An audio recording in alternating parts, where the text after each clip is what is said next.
अंमली पदार्थांच्या संदर्भात जवळपास आपण मोठ्या मोहीम या ठिकाणी राबवल्या आणि त्या माध्यमातून खूप मोठ्या प्रमाणात आपण अंमली पदार्थांच्या संदर्भात कारवाई केली आहे।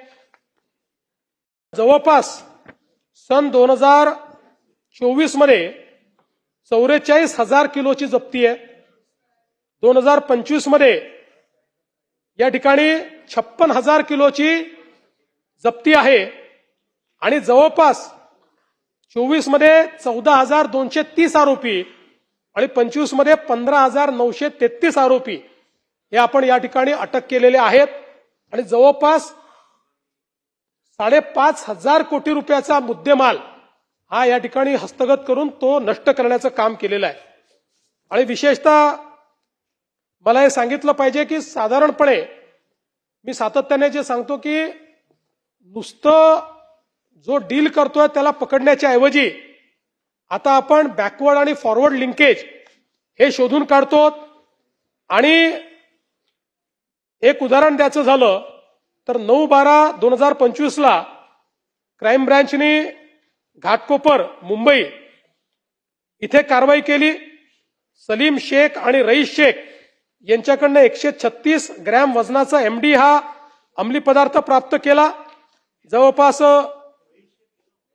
हे रईस शेख नाही आणि या गुन्ह्याच्या तपासामध्ये माहिती काढून त्याचं फॉरवर्ड लिंकेज बॅकवर्ड लिंकेजची माहिती काढल्यानंतर याच केसमधनं मुंबई पोलिसांनी साताऱ्यामध्ये कारवाई केली आणि त्या ठिकाणी जवळपास 7 किलो 518 ग्रॅम एमडी आणि 38 किलो 820 ग्रॅम ओलसर एमडी जवळपास 7 ते 10 कोटी रुपयाचा माल हा त्या ठिकाणी शोधून काढला।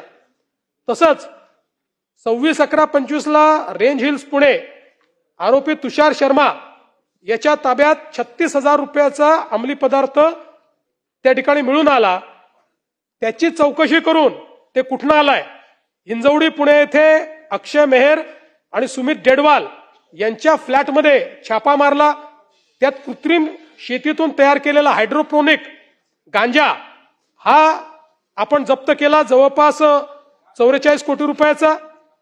असंच मागच्या काळामध्ये वाशी नवी मुंबईमध्ये अब्दुल रशीद शेख याकडनं 1 किलोग्राम एमडी आपल्याला प्राप्त झाली।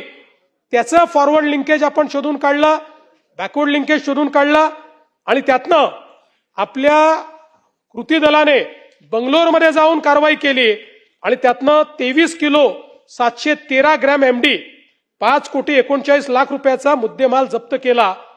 सांगण्याचा या ठिकाणी एवढाच विषय आहे की आता केवळ आरोपींना पकडणं इतपुरतं आपलं मर्यादित नाही तर जी काही एक नॅशनल ग्रीड तयार केली आहे त्याचा उपयोग करून त्यांच्याकडे माल कोणाकडनं आला, ज्याच्याकडे आला त्याच्याकडनं कोणाकडे आला असं सोर्स पर्यंत पोहोचण्याचं काम हे सातत्याने आपण करतो।